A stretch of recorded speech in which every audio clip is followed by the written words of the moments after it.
Middle-earth before the rings.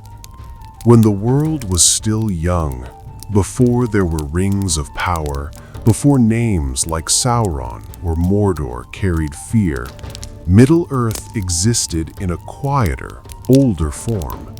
Not empty, not innocent, but young. In those earliest days, the world was shaped not by kings or armies, but by thought, music, and intention.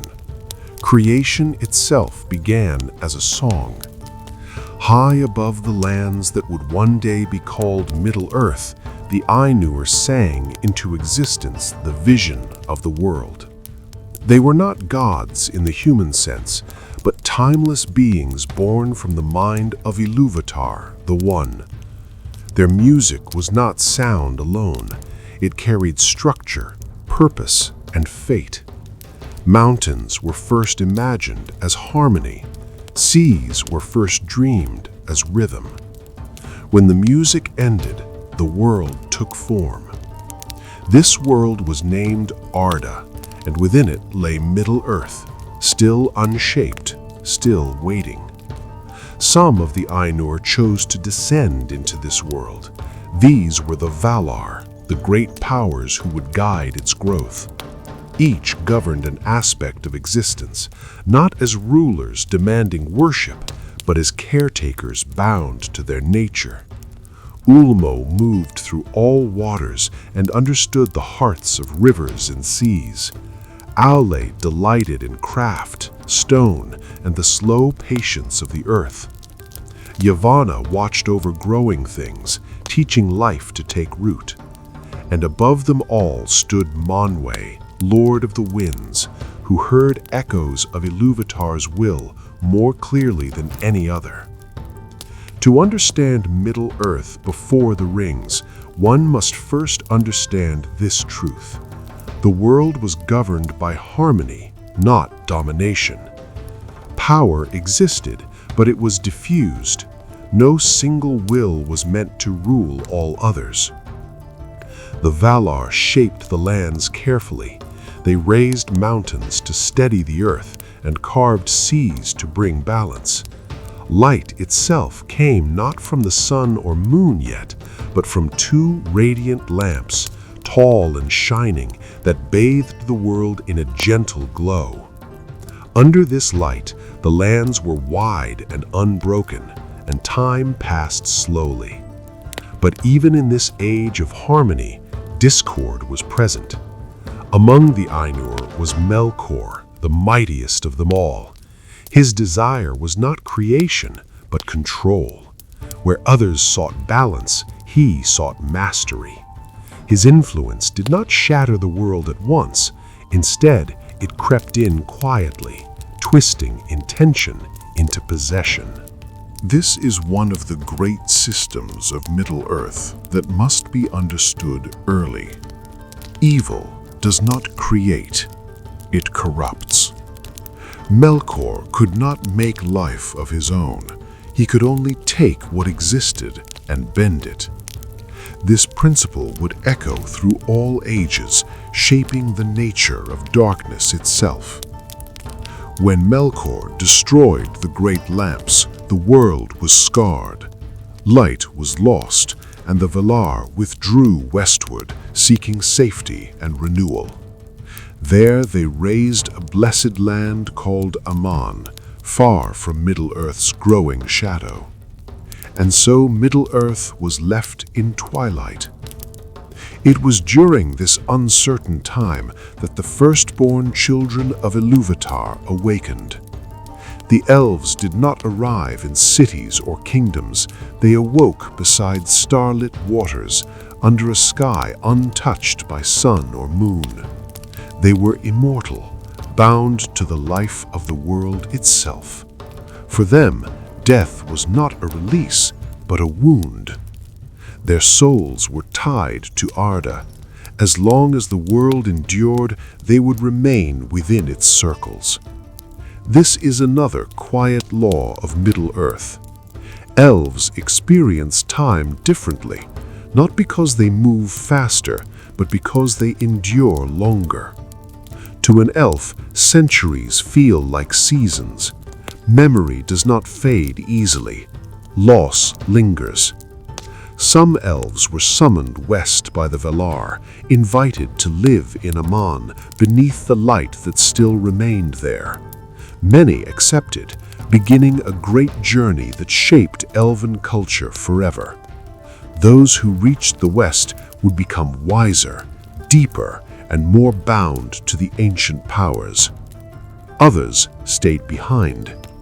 These elves, who never saw the blessed realm, would come to love Middle-earth more fiercely. Forests became their homes, rivers their teachers. Their songs carried longing even before they knew why. And slowly, cultures diverged. Meanwhile, Melkor returned to Middle-earth, not openly, but in shadow. He built strongholds deep beneath the earth, twisting creatures into servants. Orcs, mockeries of life, came into being through cruelty and corruption. Fear began to spread, not as panic, but as a constant pressure. The Valar could not ignore this forever. War came, though even war was different then. It was not yet about armies and banners, but about shaping the fate of the world itself. Mountains were broken, lands were changed, and at last Melkor was captured and brought to Aman in chains. Peace returned, but it was fragile. During this time of uneasy calm, the Valar attempted something unprecedented. They created two living sources of light, born from the essence of the world itself. These were the two trees of Valinor, Telperion and Laurelin, silver and gold. Their light waxed and waned in gentle cycles, teaching the world rhythm once more. This light did not merely illuminate, it nourished. Under it, elven art flourished, language deepened, and memory sharpened. But Middle-earth lay far away, still dark, still vulnerable. And so the world entered a pattern that would repeat again and again. Light gathered in the west, while shadows lingered in the east. This imbalance would shape every age to come. As the trees shone, Melkor waited. He learned patience. He studied hearts rather than walls. And when the time was right, he would strike not at the world, but at hope itself. Yet that story lies ahead. For now, Middle-earth remained a place of quiet beauty and unseen tension. Rivers flowed unclaimed, forests whispered without names. No rings bound fate, no dark lord ruled openly. Only memory, light, and the slow turning of a world still deciding what it would become. The Blessed Realm and the First Sundering. In the far west, beyond the reach of Middle-earth's long shadows, lay Aman, the Blessed Realm. It was not perfect, nor timeless, but it was closer to harmony than any land that would follow. Here, beneath the light of the two trees, the Vala dwelled openly, and many of the elves who had answered the summons from the east came to live among them. These elves were not servants nor subjects.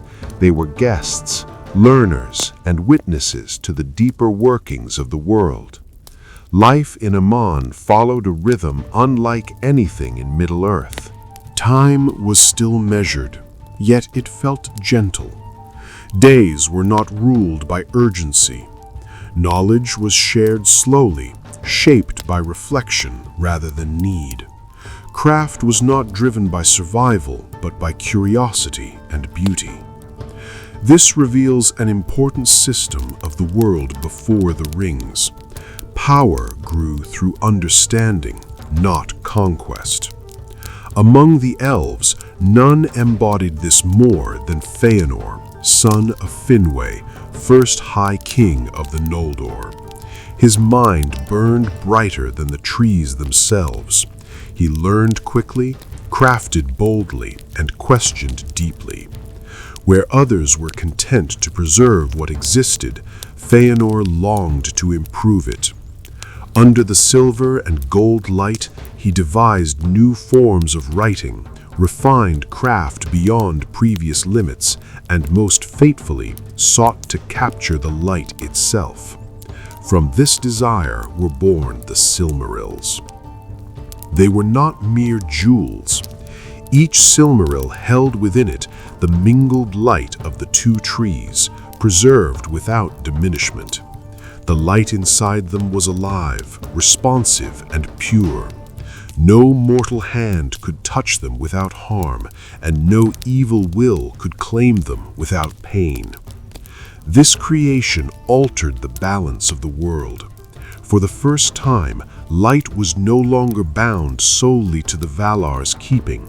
It existed independently, carried by an elf's creation.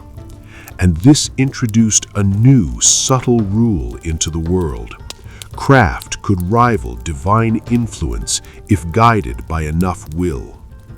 Melkor, now released from captivity under false repentance, understood the danger of this immediately. He did not attack, he whispered. He spoke to Fëanor of freedom, of possession, of how the Valar sought to control the fate of the elves.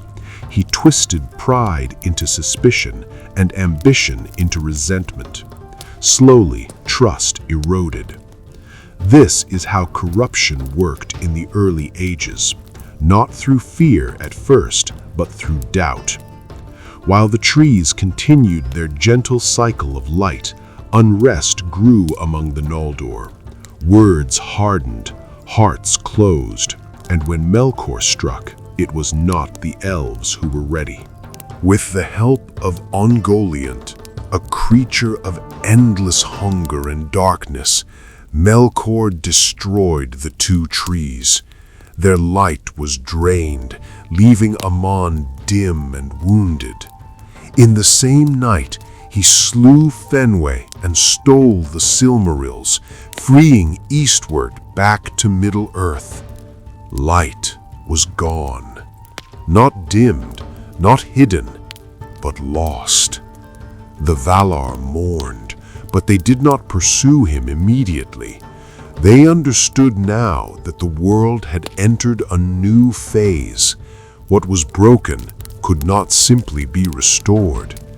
For the elves, the loss was unbearable.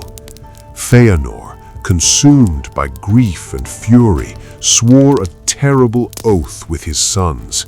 They vowed to reclaim the Silmarils at any cost, binding their fate to the jewels themselves.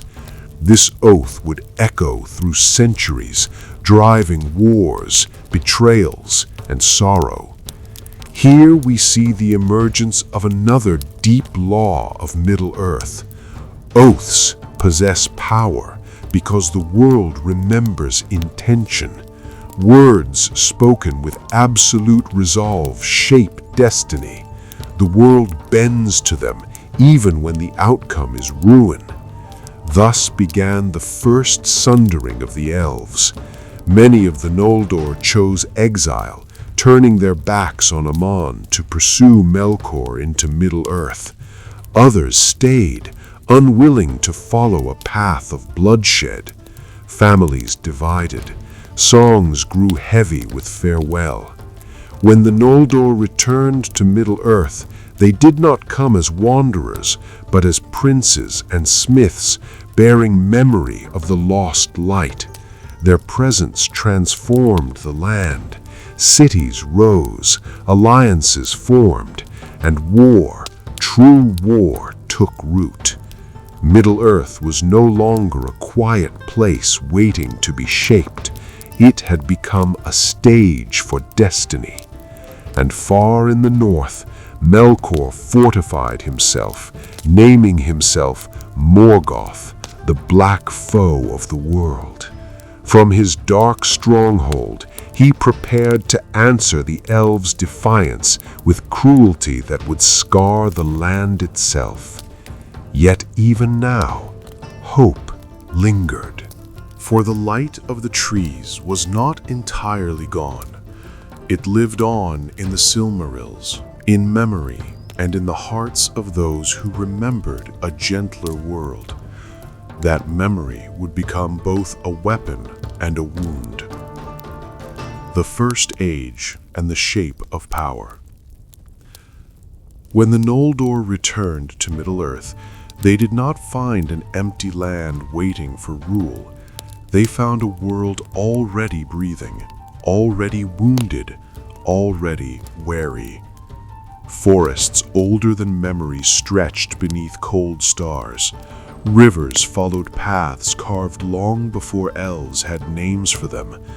And in the far north, beyond broken hills and frozen plains, Morgoth had raised Angband, a fortress not built for beauty or order, but for endurance and terror. The First Age did not begin with a single moment. It unfolded slowly, like a storm gathering beyond the horizon. The elves who came from Aman carried something new into Middle-earth. They brought memory of divine light. This memory shaped everything they touched. Their cities were not merely settlements, but reflections of what had been lost. Stone was worked with patience learned beneath the trees. Songs were layered with longing. Even their laws were influenced by the idea that the world had once been closer to perfection. This introduces another quiet system of Middle-earth. Culture is shaped as much by memory as by environment. The Noldor founded realms not for conquest, but for preservation. Each kingdom reflected a different answer to the same question: how does one live in a world where the light is gone? Among them, Fingolfin ruled with restraint and endurance. His realm stood closest to Morgoth's lands, not because he sought war, but because he believed evil must be faced, not avoided. To the west, Turgon built the hidden city of Gondolin, concealed by enchantment and geography alike. It was a city designed to resist time itself, protected not by walls alone, but by secrecy. Here we see how magic functioned in this age. Magic was not spoken spells or sudden bursts of power. It was woven into place, intention, and continuity. A hidden city remained hidden because its builders believed its secrecy. In concealment, deeply and patiently. Power grew stronger when it was maintained over generations.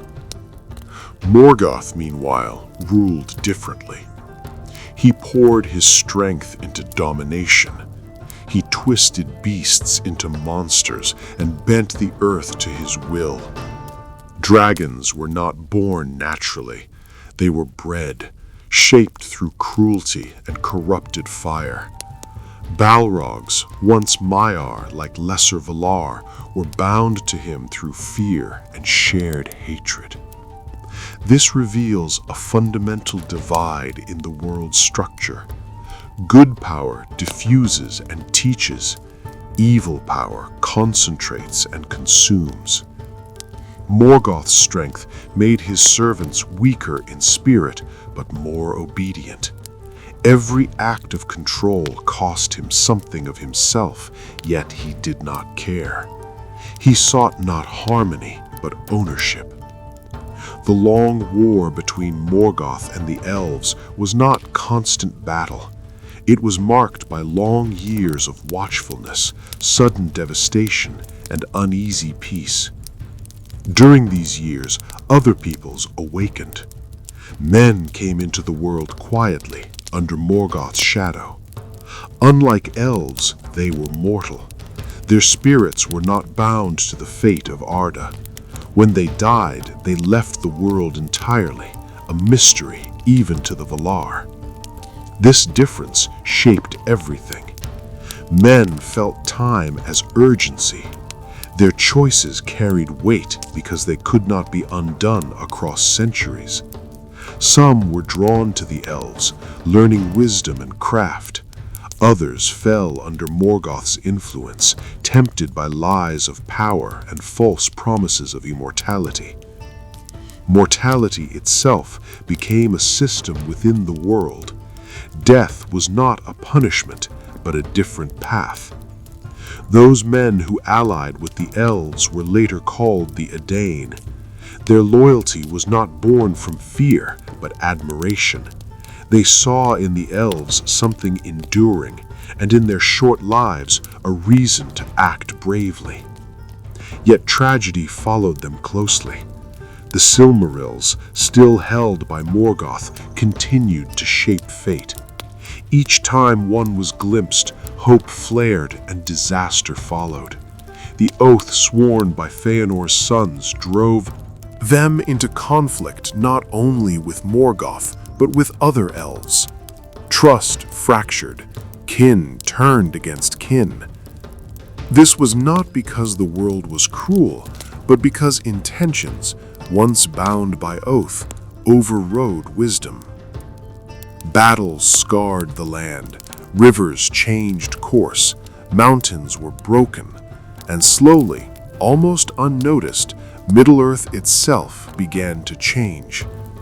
The land lost some of its ancient softness. Distance grew harsher. Beauty became fragile. Yet even in darkness, moments of quiet wonder remained. Hidden valleys flourished. Songs were composed not for glory, but remembrance. Love blossomed between elf and man, bridging the divide between immortal patience and mortal fire. These unions were rare, but they mattered deeply, for they carried the promise that the world could still heal. As the First Age wore on, it became clear that no single kingdom could defeat Morgoth alone. The world itself was bending under his weight. Victory, if it came, would demand sacrifice on a scale not yet seen. And far beyond Middle-earth, the Valar watched.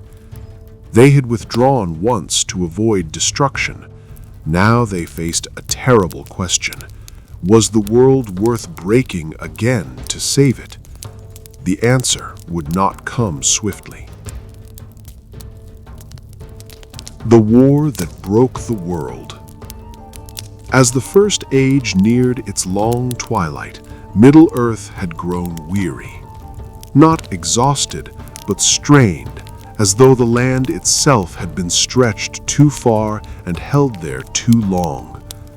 The war against Morgoth had lasted centuries, not in constant battle, but in pressure. Every mountain pass guarded, every river watched, every song carrying grief beneath its melody. Even victories felt temporary, as though the world knew they could not last. Morgoth had changed. Once the mightiest of the Ainur, he had poured so much of himself into domination that he became bound to the world he corrupted.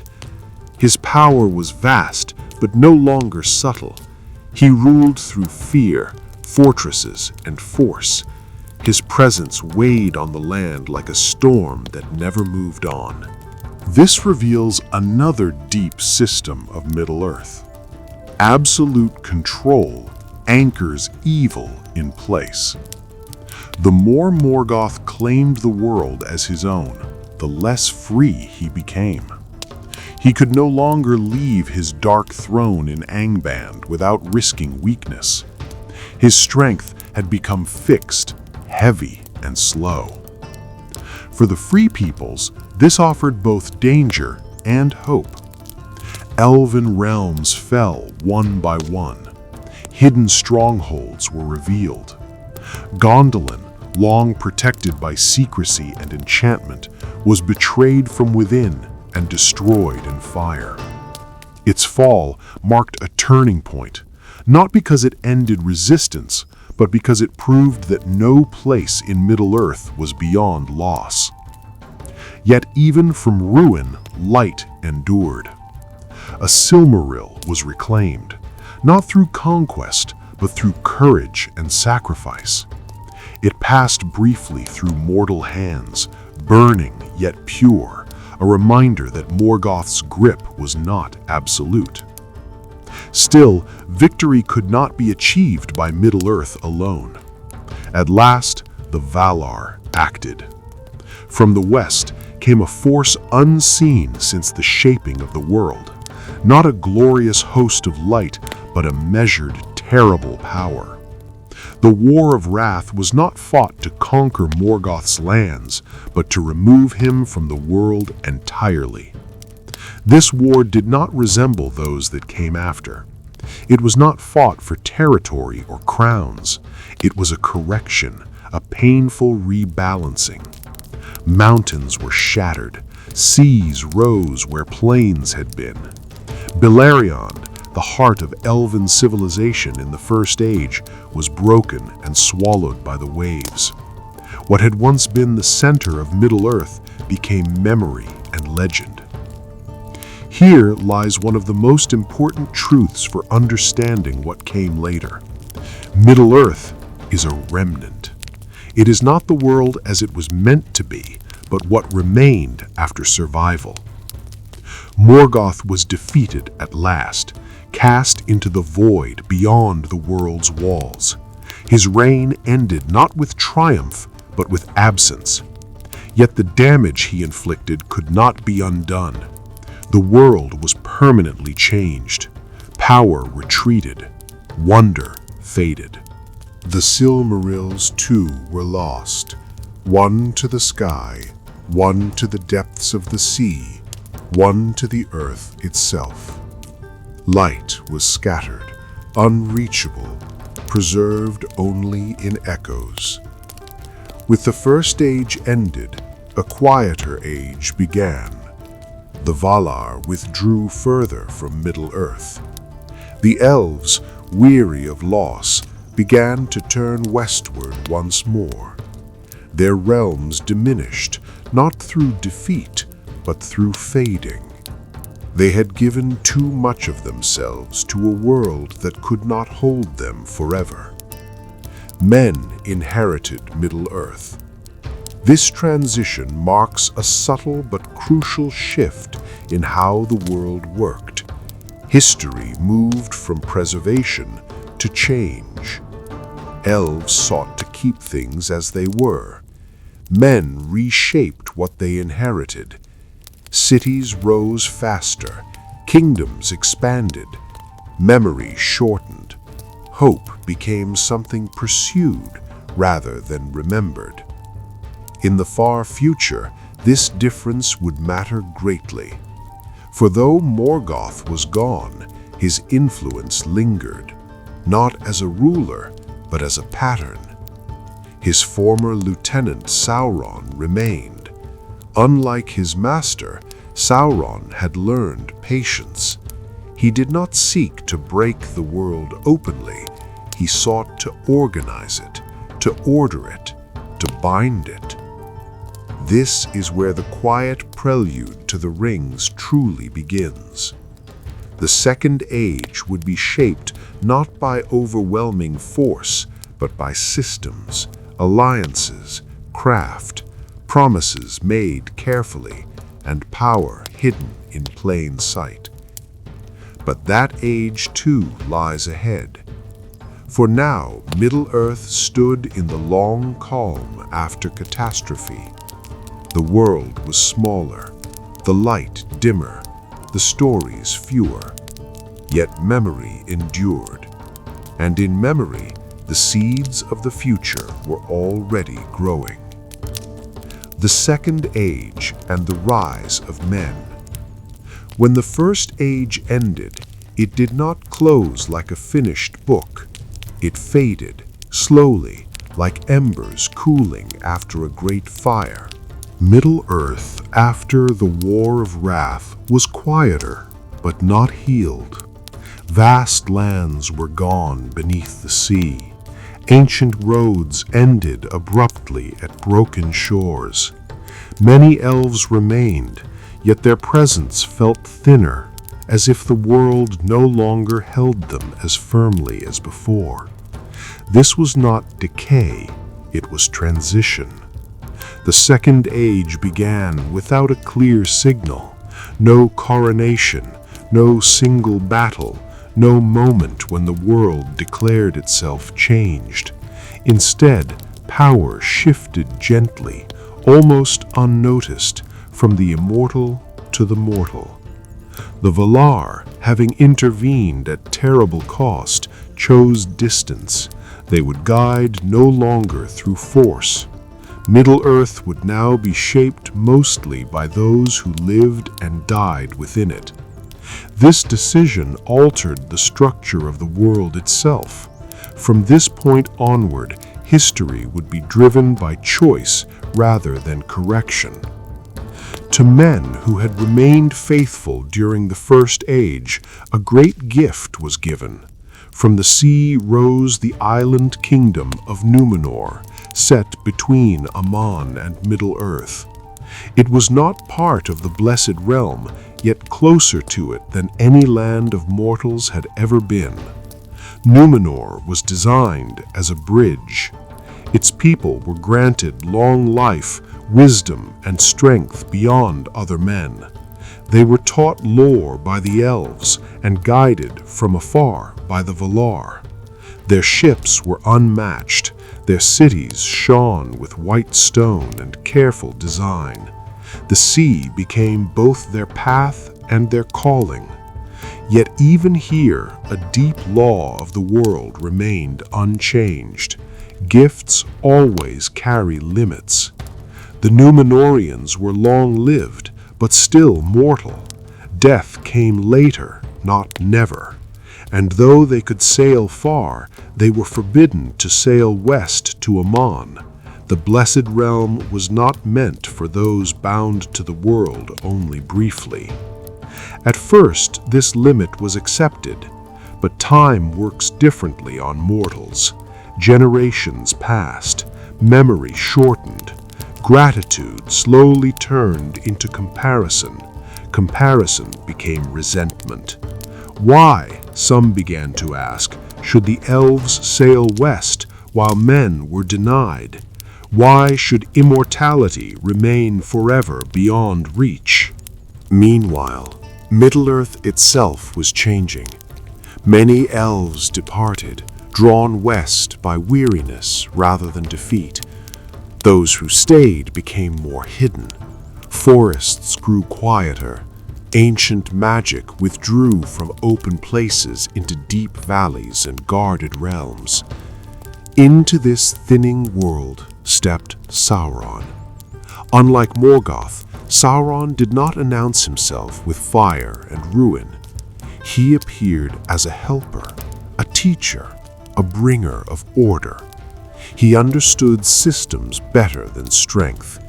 Where Morgoth shattered, Sauron organized. This reveals a crucial system of the Second Age. Dominion through structure is more enduring than dominion through fear. Sauron offered knowledge. He taught craft, coordination, and efficiency. Many listened not because they loved him, but because his methods worked. Cities prospered, armies moved with purpose, chaos receded. But every system he taught contained a hidden thread. Every improvement came with dependence. Among the elves who remained in Middle-earth, this promise of preservation was tempting. They had watched the world change and diminish. They longed to slow time, to hold beauty in place. Sauron understood this longing perfectly. Thus began the quiet cooperation between Sauron and the elven smiths of Eregion. Together they explored the deepest laws of craft, not merely shaping matter, but influencing how power itself flowed through the world.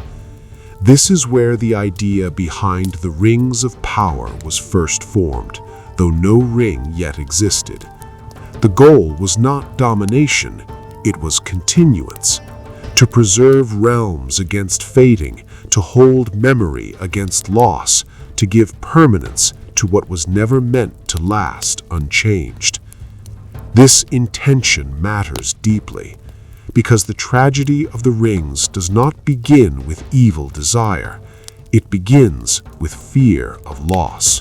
While this work unfolded quietly, Numenor reached the height of its strength. Its ships visited Middle-earth often, first as teachers and allies, later as rulers and masters. What began as guidance slowly hardened into control. Here, another system revealed itself. Power offered freely and power imposed feel identical at first. The peoples of Middle-earth benefited from Numenorian order, but they did not own it. Over time, gratitude turned into distance, and distance into quiet resentment. Back on the island, Numenorians grew restless. Death felt closer as life grew longer. The ban of the West became less a boundary and more a provocation. And far away, Sauron watched all of this patiently. He did not rush, he did not command. He allowed men and elves alike to walk themselves into dependence, pride, and fear. The world before the rings was no longer young, but it was not yet bound. That binding was coming, slowly, carefully, with craft instead of chains. The craft of permanence and the subtle shape of power. As the Second Age deepened, Middle-earth entered a strange, almost fragile balance. It was an age without open war, yet filled with preparation. Without clear darkness, yet already shaped by shadow. The elves who remained in Middle-earth felt the passage of time more keenly now. Forests changed, rivers shifted. Places they remembered as untouched slowly bent under mortal hands. For immortal beings, change was not exciting, it was exhausting. This is essential to understand. Elves did not fear death, they feared fading. Their bodies endured, but their world did not. Every year carried something away that could never be fully restored. In Irigian, near the western gates of the Misty Mountains, the greatest elven smiths gathered. Chief among them was Celebrimbor, descendant of Feanor himself. Unlike his grandsire, Celebrimbor was not driven by possession, but by restoration. He wished to heal the long wounds of the world, to preserve beauty without claiming ownership over it. When Sauron came to him in fair form, calling himself Anatar, the Lord of Gifts, his arrival felt almost inevitable. Anatar spoke gently. He did not promise conquest. He spoke of balance, of continuity, of ways to slow the unraveling of things. He taught the elves how power could be placed into objects, not to rule others, but to stabilize what already existed. Here, a deep system of Middle-earth revealed itself fully for the first time. Power could be externalized. Until now, power lived primarily in beings and places. With the craft Anatar taught, it could be transferred, shaped, and stored, not endlessly, but purposefully. The rings of power were conceived as tools of preservation. Each was meant to strengthen a realm, sharpen perception, and protect against decay. They were not weapons, they were anchors, holding the present in place against the current of time. Yet no system is neutral. To place power outside oneself is to risk losing control over it. While the elves labored, Sauron worked alone in secret. In the land of Mordor, which he had chosen carefully for its isolation and volcanic strength, he forged a masterwork. The One Ring was not merely another ring, it was a key. Into it, Sauron poured a great part of his own native power, not his force, but his will. Through it, he intended to perceive, influence, and ultimately command all the other rings. This act bound him permanently. Here lies one of the most important laws of the rings. To dominate others, Sauron had to diminish himself. The rings strengthened him, but it also anchored him. As long as it existed, part of him was external, vulnerable. When Sauron first put on the One Ring, the elves perceived him immediately, not through sight, but through awareness. Their rings revealed his intent, and in that moment, the illusion of Anatar collapsed. The elves removed their rings and hid them. War followed swiftly. Sauron's armies moved with terrifying coordination. His power now flowed through systems rather than brute force. Strongholds fell. Eregion was destroyed. Celebrimbor was slain, and the 9 and 7 rings were taken. But the 3 rings, forged in secret without Sauron's touch, remained hidden. This distinction matters deeply. The 3 were bound to the same principles of power, but not to Sauron's will. They were tools of healing and concealment, not domination. Their existence would shape the future quietly, sustaining hope long after open power had failed. Meanwhile, Numenor watched these events from afar.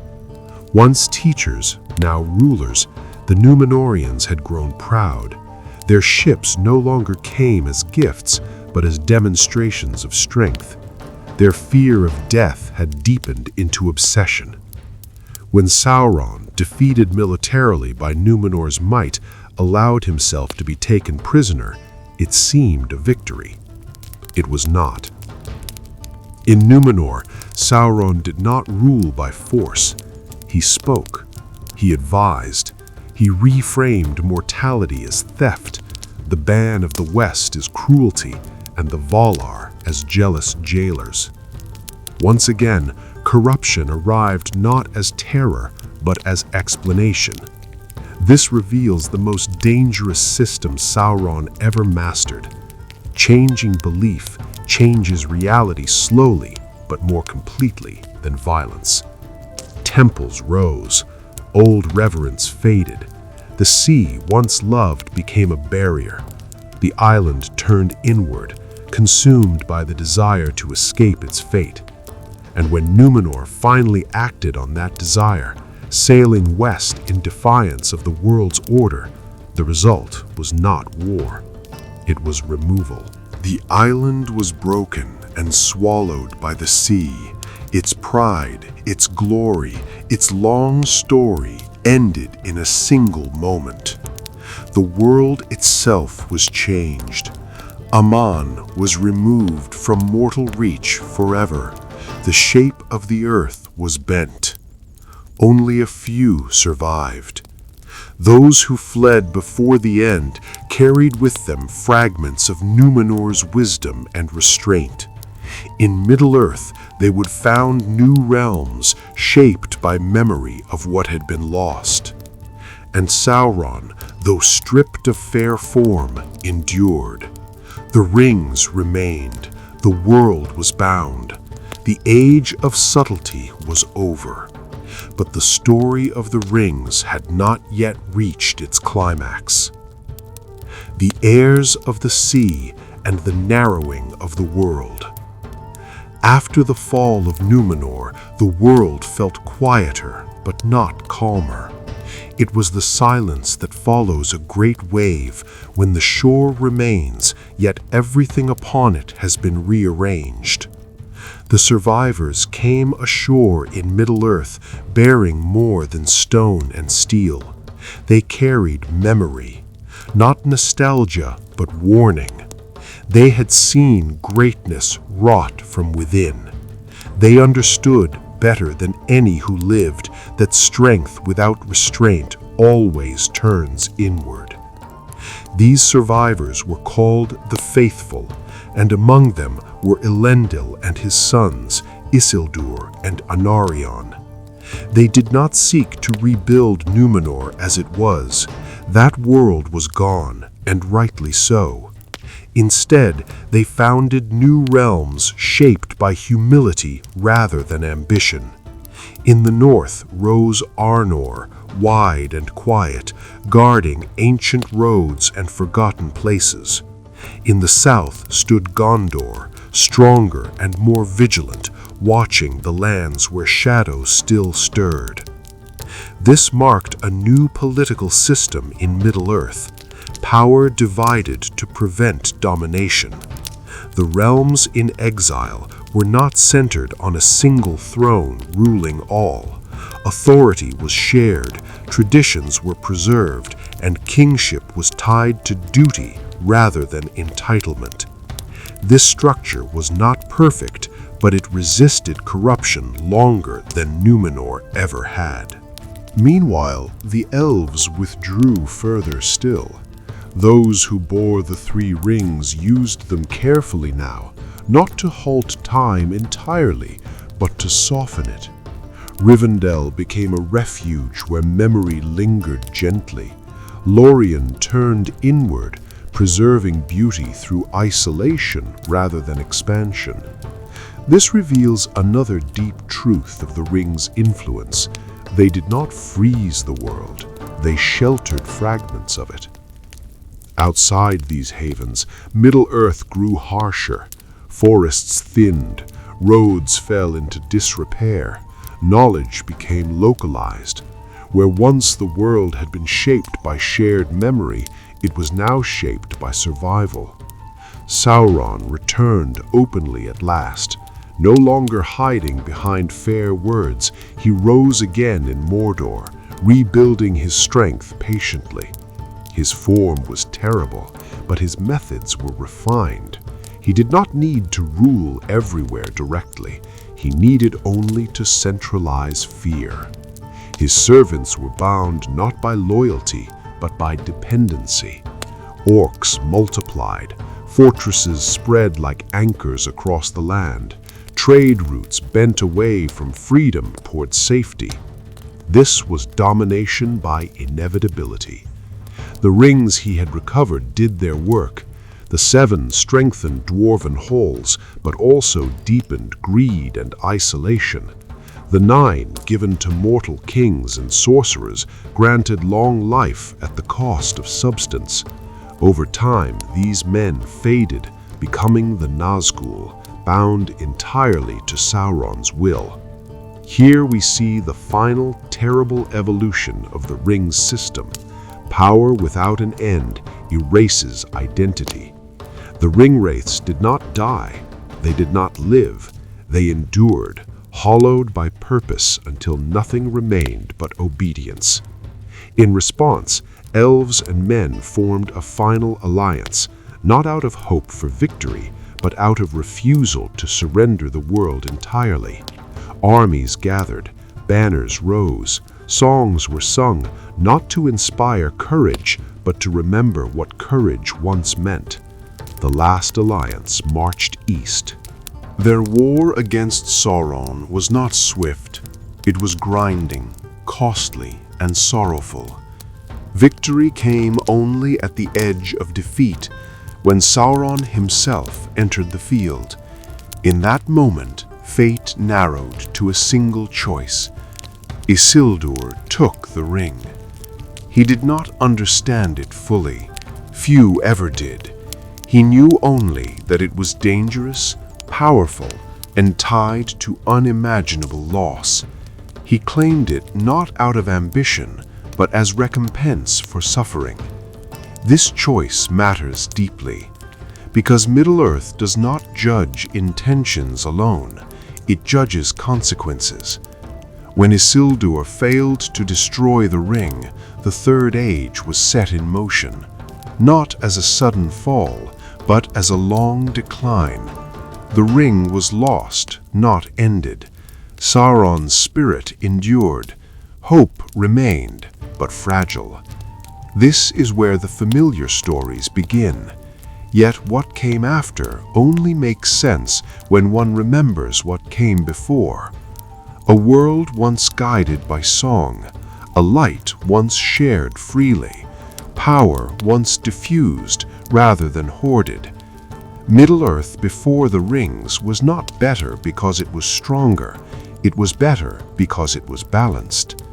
That balance was broken slowly, carefully, and almost lovingly by those who wished only to preserve what they loved. And that is the quiet tragedy at the heart of all that followed. The age of forgetting and the quiet weight of time. The Third Age did not begin with celebration, it began with relief. After the fall of Sauron's physical form and the defeat of his armies, Middle-earth breathed again, not deeply, not freely, but enough to survive. The great powers withdrew, not because they were defeated, but because the world no longer responded to them as it once had. This age belonged to lesser things. Kings ruled, but their authority felt thinner than that of their ancestors. Cities endured, yet they were built atop older stones whose names were already forgotten. Roads existed, but few remembered who first laid them or why they followed certain curves across the land. This is the defining system of the Third Age. History becomes layered rather than shared. In earlier ages, the world remembered together. In the Third Age, memory fragmented. Each people carried only a portion of the past, and no one held the whole story anymore. The elves felt this most keenly. Those who remained in Middle-earth lived in a state of gentle mourning. Their rings still protected their realms, but even these sanctuaries felt temporary now. Rivendell preserved knowledge, not to shape the future, but to prevent total loss. Lorien preserved beauty, not to inspire the world, but to remember what beauty once meant. This reveals a quiet truth about the elven rings. They delay sorrow, but they do not prevent it. Outside these havens, men ruled lands that were slowly shrinking in meaning. Arnor fractured into lesser kingdoms, then faded into ruins. Gondor endured longer, sustained by discipline and memory, but even it began to measure time in decline rather than growth. Each generation knew itself to be weaker than the last. Yet men did not experience this as tragedy alone. Unlike elves, they could forget. Where elves remembered loss endlessly, men adapted. They built new traditions where old ones had broken. Their stories changed, simplified, and sometimes became myths. This adaptability was their quiet strength. Meanwhile, the ring lay lost. It did not sleep, and it did not act. It waited. The ring's influence in the Third Age was subtle, not because it was weak, but because the world itself had grown quieter. There were fewer great wills to contest it, fewer eyes that could recognize its presence for what it was. This introduces another crucial system. In a diminished world, small objects carry greater weight. Where once the ring would have been a threat among many, it now became singular. Its power did not increase. The world around it simply grew thinner. Sauron's spirit endured as well. He did not rebuild quickly. He could not. Without the ring, he was incomplete. But incompleteness did not mean absence. He gathered strength patiently, influencing fear, encouraging division, and allowing lesser evils to flourish.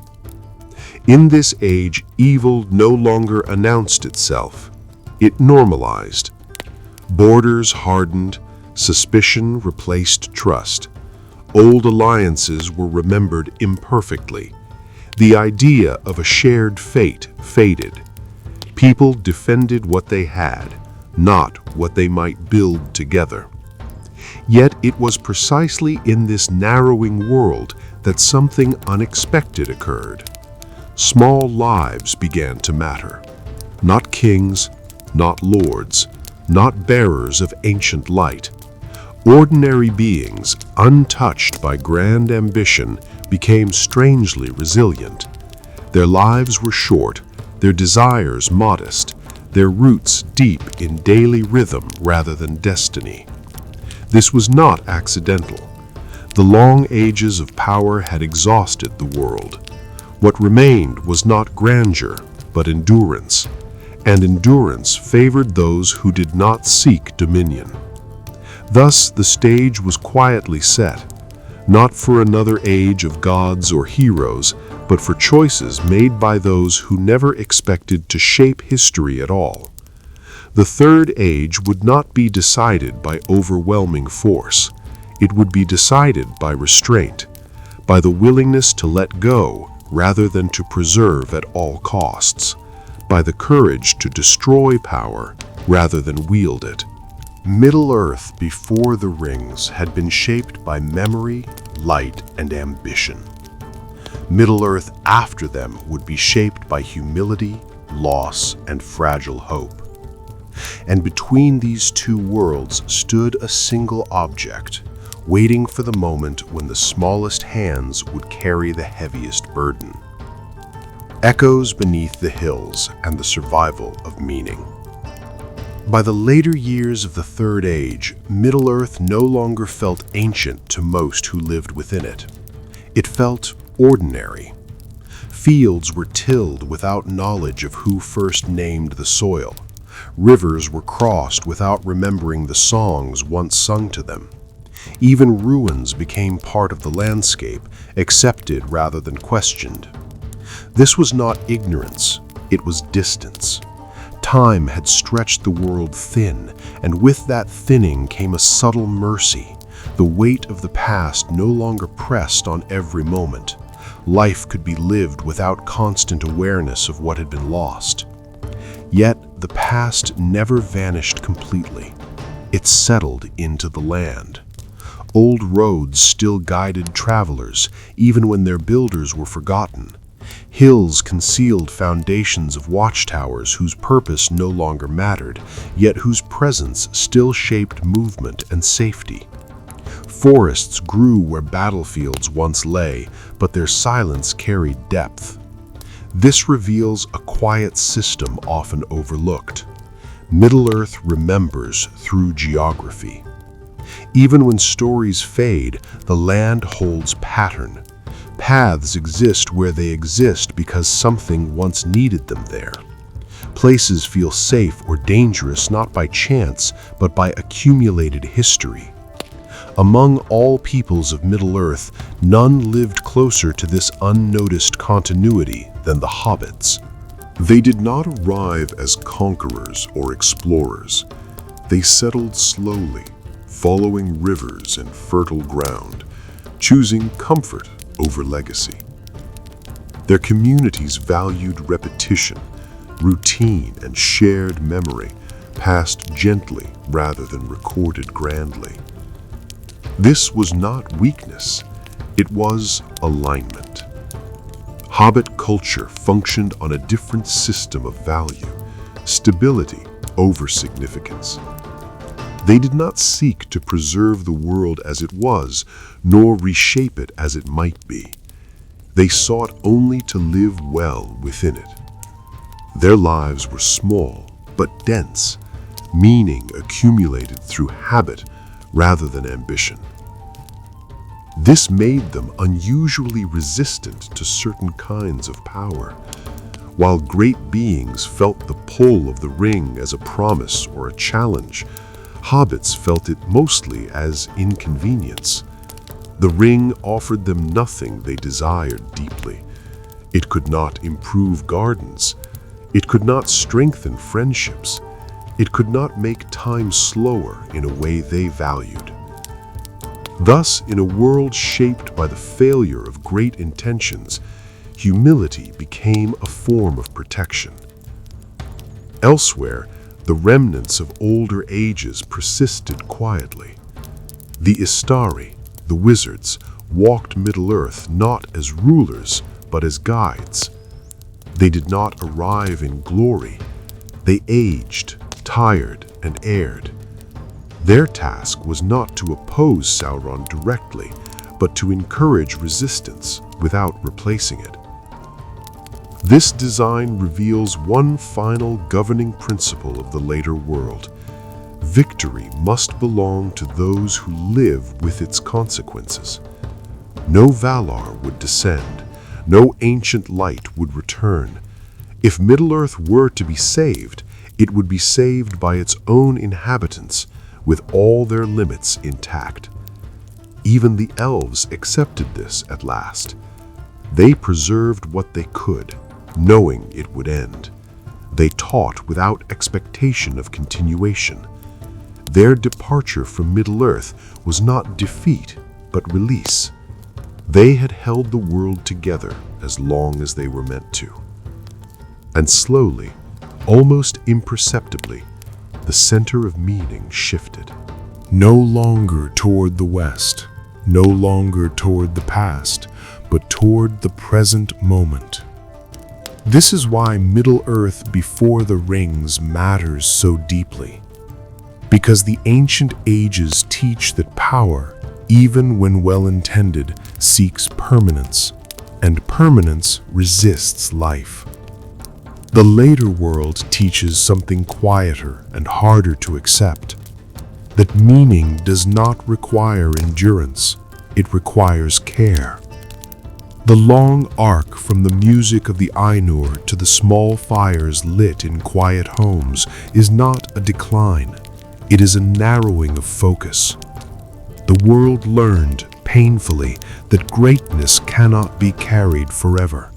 Only kindness can. The rings were not the beginning of corruption. They were the final attempt to prevent loss by force. Their failure was not merely tragic, it was instructive. Middle-earth survived because it learned to let go. When the world learned to speak softly. As the Third Age moved toward its later years, Middle-earth no longer shouted its history, it whispered. The great arcs of time that once defined the world had slowed, not because nothing happened, but because what happened no longer demanded witnesses. Empires did not rise overnight. Catastrophes did not reshape continents.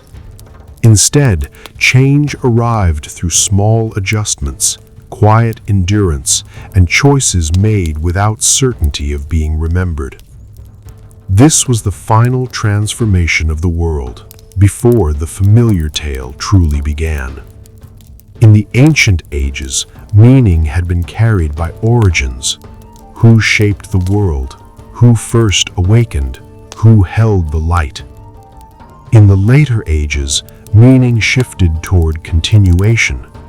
Who maintained what remained? Who remembered enough to care? Who chose restraint when power was available?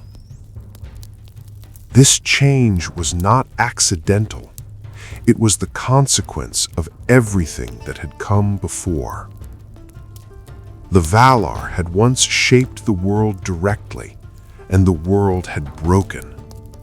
The elves had tried to preserve it through craft, and it had grown fragile. Men had sought mastery, and had lost themselves.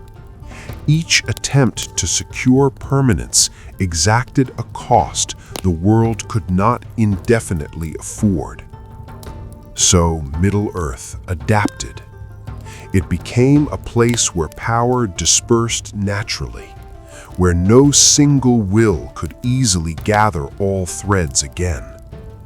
Old magics weakened not because they failed, but because the world no longer supported their weight. This reveals a final, subtle system of the world. Middle-earth resists extremes over time. Great concentrations of power burn brightly, but briefly. What endures is balance, even when imperfect. You can feel this resistance in the land itself. Mountains stand where they always have, but they are quieter now. Forests grow denser, less enchanted, yet more resilient. Rivers no longer answer songs, but they still guide, nourish, and remember their paths.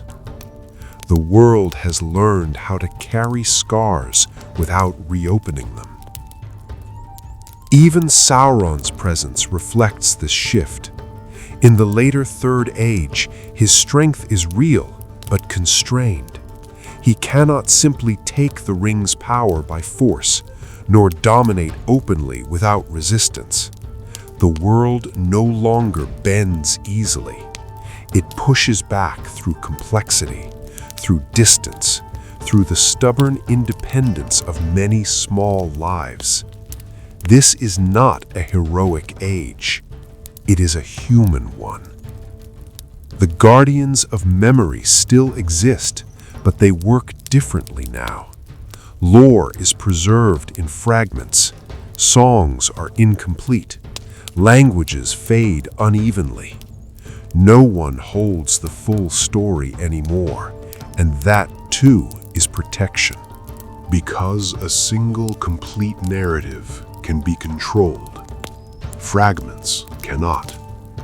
This is why the past survives in unexpected places, in the habits of communities that value meals over monuments, in the preference for repair rather than replacement, in the distrust of promises that offer too much too quickly. Middle-earth's wisdom has become instinctual. Those who have lived closest to danger for the longest time no longer announce it. They sense imbalance the way a body senses illness, responding before symptoms demand attention. This is how the world prepares itself, quietly, for what is coming, not with prophecy alone, but with disposition. By the time the familiar story begins, Middle-earth is not strong in the old sense. It is not unified. It is not enlightened. But it is ready in a way it has never been before. Ready to place the fate of all things into hands that do not seek it. Ready to accept loss as the price of freedom. Ready to end an age not by replacement, but by release. Middle-earth before the rings was shaped by light, music, and intention. Middle-earth after them is shaped by patience, memory, and choice. Between these two worlds lies a long education, and the world itself has been the student. Those who still dwell in Middle-earth sense that their role has changed. They are no longer builders of the future. They are caretakers of memory. Their songs turn inward, becoming quieter, more reflective. Even joy is tinged with farewell. The rings they bear continue to protect their realms, yet their power feels increasingly out of place, like a warm fire in a cooling room. They do not dominate the land, they delay its passing. And the elves understand, with a clarity that mortals rarely reach, that delay is not victory. This reveals another essential truth of the world. Wisdom includes knowing when one's time is complete. The elves do not cling blindly, they prepare. Ships are built not for conquest, but for departure. Knowledge is shared rather than guarded. Rivendell becomes less a seat of influence and more a place of counsel, where decisions are weighed carefully and rarely imposed. Meanwhile, the Istari continue their quiet labor. They walk among men, dwarves, and hobbits, not as commanders, but as reminders. They speak of old dangers in simple terms. They encourage alliances without enforcing them. They resist the temptation to act decisively, even when they see paths that might lead to quicker results. This restraint is deliberate. The wizards understand that a victory achieved for the peoples of Middle-earth would leave them unprepared to hold it. The world must choose its own survival, even at the risk of failure. Here lies a deep system governing the later ages. Intervention weakens what it saves, unless it teaches restraint alongside action. Among men, leadership continues to fracture and reform. Gondor stands, but its strength is uneven. Its watch is long, and weariness settles into its stones. Kings become stewards. Authority becomes duty without reward. This transformation is not a fall of grace, but an adaptation. Power is no longer assumed to be permanent. In the north, old kingdoms fade into quiet lands. Yet these regions are not empty. They are watched, indirectly, by those who understand that some places must remain unremarkable to remain safe. Danger now moves differently. It does not advance in armies alone. It spreads through neglect, through division, through the slow erosion of trust. Borders are not always crossed by enemies. Sometimes they dissolve from within. And yet, something holds. Small communities continue to live without knowledge of how close they are to catastrophe. They celebrate harvests. They argue over trivial matters. They pass down customs whose origins are long forgotten, yet whose effects are quietly stabilizing. This is not ignorance, it is grounding. The world has learned that awareness of every danger does not increase resilience. Sometimes it weakens it. Those who carry the burden of foresight do so precisely so others do not have to. Thus, the final preparation of Middle-earth before the turning point is not martial nor magical, it is cultural. Habits that resist domination, values that mistrust excess, lives structured around continuity rather than expansion. By now, the ancient forces understand their role completely. They will not shape the outcome, they will support it. They will offer guidance, protection, and sacrifice, but never replacement. The center of gravity has moved, from the west to the present, from the immortal to the mortal, from power to choice.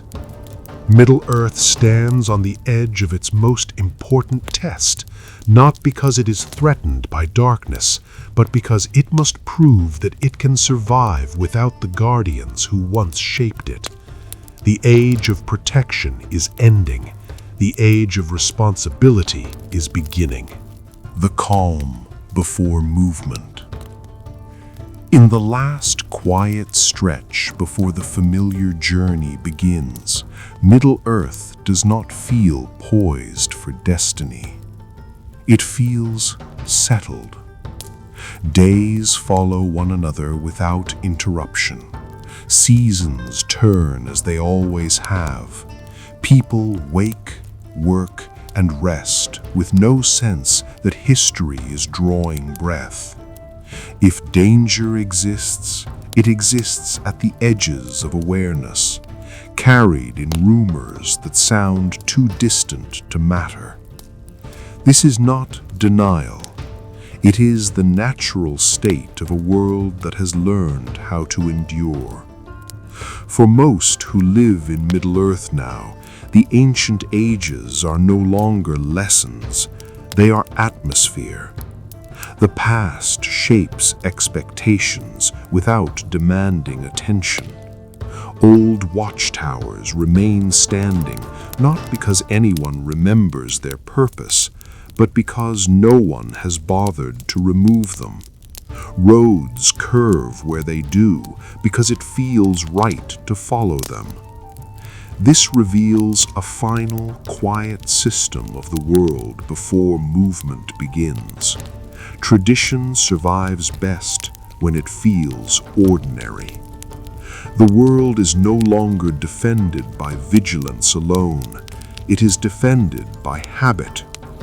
Those who remember more than others feel this difference acutely. The elves walk their paths with increased gentleness.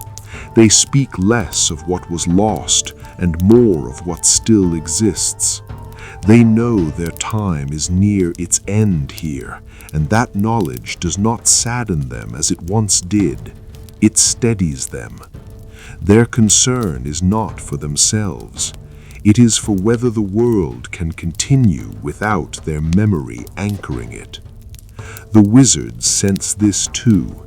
They feel the weight of approaching necessity, but they also recognize its timing. They do not rush to warn. They wait for alignment, for the moment when warning would be heard rather than resisted. This patience is not inaction, it is calibration. Even Sauron's shadow reflects this state. It does not advance loudly. It gathers. It tests boundaries. It waits for weakness rather than creating it outright. In this age, domination requires invitation. And invitation arises from fear. Fear of loss, fear of change, fear of responsibility. Yet fear has less fertile ground now than it once did. The world has been simplified by time. Ambitions are smaller. Desires are clearer. What people wish to protect is close at hand, not abstract. This is why the coming struggle will not center on thrones or towers. It will center on paths, on whether people choose to act when comfort suggests waiting, on whether they accept burdens that offer no glory, on whether restraint can endure longer than temptation. Middle-earth before the rings was shaped by the desire to preserve greatness. Middle-earth now is shaped by the desire to preserve life as it is. This difference matters more than any army. As roads lie open and travelers pass each other without ceremony, fate begins to move in unremarkable ways. Meetings occur without design. Objects are carried without understanding. Words are spoken casually that will later be remembered as turning points. The world does not announce these moments. It never has. History in Middle-earth advances quietly until it cannot be stopped. And so the stage is set, not with banners, not with prophecy, but with readiness. The ancient powers have stepped aside. The systems of domination have been exposed. The lessons of loss have been learned slowly, painfully, and incompletely. What remains is enough. Enough memory to recognize danger. Enough humility to refuse easy power. Enough care to choose destruction over possession. The age of light taught the world how to create. The age of craft taught it how to preserve. The age of decline taught it how to let go. Now, the age of choice is about to begin, where destiny hides in plain sight. In these final, quiet days before the familiar tale unfolds, Middle-earth exists in a state that can only be described as balanced uncertainty. Nothing is resolved. Nothing is yet demanded. The world has learned through long experience not to rush toward conclusions. Paths cross often now, yet rarely with consequence. Travelers meet and part without knowing why they remember one another. Objects pass from hand to hand, valued for their usefulness rather than their history. Stories are told around fires, altered slightly with each telling, not because truth is forgotten, but because relevance changes. This is how the world protects itself from obsession. In earlier ages, meaning gathered around singular points: a jewel, a throne, a fortress, a name. Such concentration invited both reverence and ruin. Now, meaning is dispersed. It lives in relationships, routines, and places that seem too small to matter. This dispersion is not weakness, it is resilience. You can see it in how communities organize themselves. Decisions are local, authority is limited, traditions are flexible enough to bend without breaking. No single voice carries absolute weight, and no single loss threatens total collapse. This reveals one of the most quietly powerful systems of the late Third Age: survival through decentralization. The world no longer relies on guardians who stand above it. It relies on networks of care that function without needing to be seen. Even knowledge adapts to this pattern. Lore is no longer centralized in great libraries alone. It lives in songs remembered imperfectly, in proverbs whose origins are lost, in crafts taught hand to hand. Accuracy gives way to usefulness. What matters is not that the past is preserved exactly, but that its lessons remain active.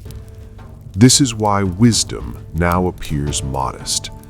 Those who know the most speak the least.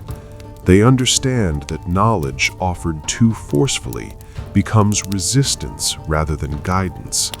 They wait for questions rather than providing answers.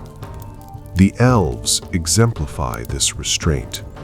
They no longer attempt to correct the world. They observe it with affection and sorrow held in equal measure. Their presence is light, almost peripheral, as if they are already half elsewhere. When they intervene, it is gently, often indirectly, ensuring that outcomes remain possible rather than certain. This marks a final transformation in how power functions. Power now sustains possibility instead of enforcing outcome. Meanwhile, Sauron's influence grows not through sudden expansion, but through accumulation. He does not need to conquer everywhere. He needs only to ensure that fear outpaces trust, that isolation replaces cooperation, and that people believe strength must come from domination. But the world is no longer naive. It has lived through too many cycles of ruin to accept such claims easily. Suspicion of concentrated power has become instinctive. Promises that sound complete feel dangerous. Solutions that require surrender are examined carefully, if they are considered at all. This is not heroism, it is maturity. The world has aged, and aging in Middle-earth brings a strange clarity. It strips away the illusion that perfection can be achieved, leaving only the question of what is worth protecting as it is. This question echoes everywhere now. In fields tended not for expansion, but continuity. In homes repaired rather than replaced. In friendships valued because they endure inconvenience. These are not dramatic virtues, they are effective ones. As a result, destiny has fewer places to land. It cannot seize a king easily because kings are constrained. It cannot corrupt an immortal order because such orders are already fading. It must wait for moments of genuine vulnerability, and vulnerability in this age belongs to those who still care deeply. Thus, destiny begins to turn toward the unguarded spaces, toward lives untouched by ambition, toward hands that do not reach for control, but will not release responsibility once it is placed upon them. Middle-earth does not recognize this shift consciously. It feels only that something is approaching without knowing from where or why. The world holds its breath without realizing it is doing so. Ancient songs rest uneasily in memory. Old roads feel slightly more important than before. Meetings linger a moment longer than they should. Nothing is urgent, yet everything feels aligned. This is how history prepares to move, not by force, not by prophecy alone, but by narrowing until the smallest choice carries the greatest consequence. Middle-earth before the rings was a world shaped by those who believed they could hold time still. Middle-earth now is shaped by those who understand that time must be allowed to pass, and in that understanding lies its final strength. The world that learned to trust the small. In the closing stretch, before the story turns toward its familiar path, Middle-earth reaches a rare state. Not peace, but composure. The land no longer braces itself for catastrophe, nor does it expect salvation. It exists in a careful middle ground, shaped by experience rather than hope. This composure is not passive, it is earned. The great lesson of the earlier ages has finally settled into the soil. No force strong enough to save the world can remain harmless forever. And so Middle-earth has adapted by becoming difficult to control. This adaptation is subtle. It is not written into law or enforced by guardians. It lives in social habits, in mistrust of absolutes, in the instinct to question solutions that arrive fully formed. People no longer wait eagerly for answers from above. They look sideways, toward neighbors, toward precedent, toward what has worked before.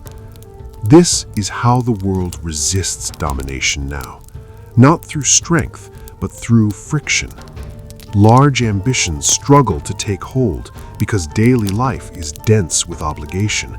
Grand visions falter when confronted with small, necessary tasks that must be repeated tomorrow regardless of ideology.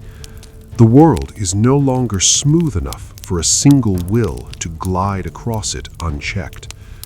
This is why Sauron's power, though real, feels constrained.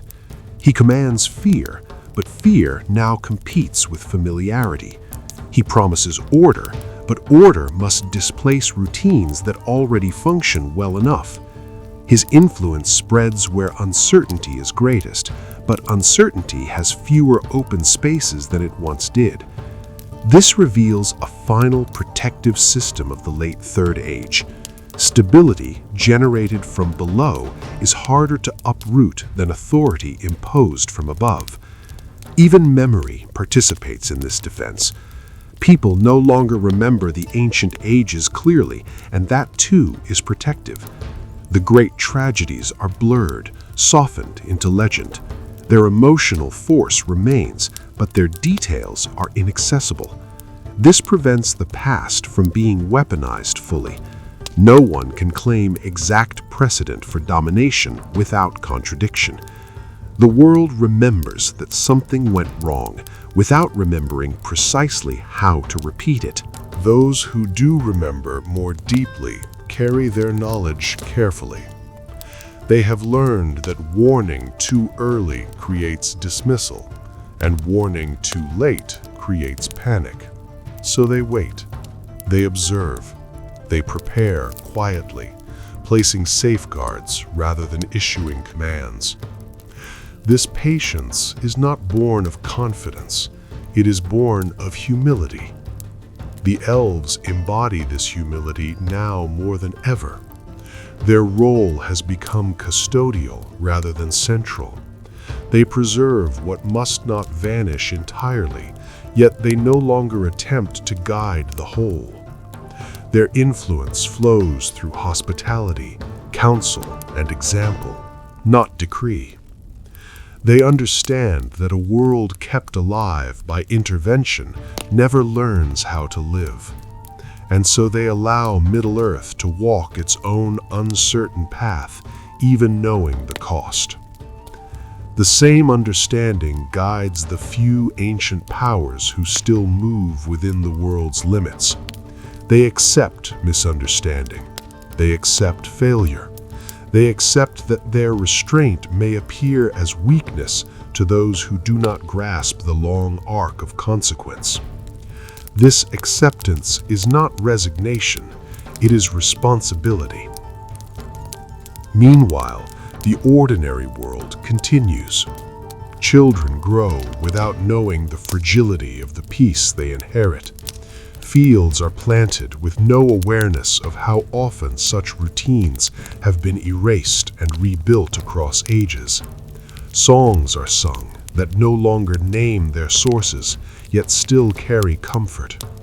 This ordinariness is not accidental. It is the final inheritance of all that came before. Middle-earth has learned that meaning does not require visibility, that significance does not require recognition, that survival does not require constant vigilance, only sufficient care applied consistently. This is why the coming turning point will not announce itself. No one will feel the world change in that moment. No trumpet will sound to mark the shift from waiting to movement. The difference will be noticed only in retrospect, when ordinary choices reveal themselves to have been decisive. This is the final shape of destiny in a world that has grown old. Destiny hides where ambition does not look. Middle-earth, before the rings, was forged by beings who believed the world could be perfected. Middle-earth now is sustained by those who understand that it must be protected as it is, incomplete and vulnerable. The ancient world has not vanished, it has become background, and in that background, the conditions for the final test have quietly aligned. The threshold where nothing seems important. There is a moment in every long history when the world stands closest to change, yet feels least aware of it. Middle-earth has reached that moment now. Nothing looks urgent. The roads are quiet. The borders hold. The seasons behave as expected. Even trembling rumors arrive softened by distance, arriving as stories rather than warnings. If danger exists, it appears manageable, abstract, something for others to consider. This is not carelessness, it is the final effect of endurance. A world that has survived too much learns not to react to every shadow. It waits for clarity. It listens for patterns rather than noise.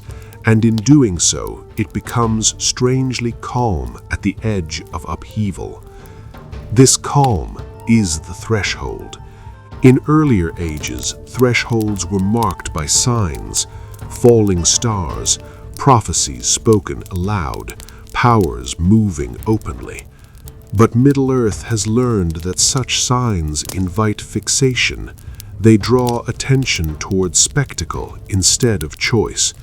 So now thresholds appear ordinary, a decision delayed, a journey postponed, an object kept rather than discarded.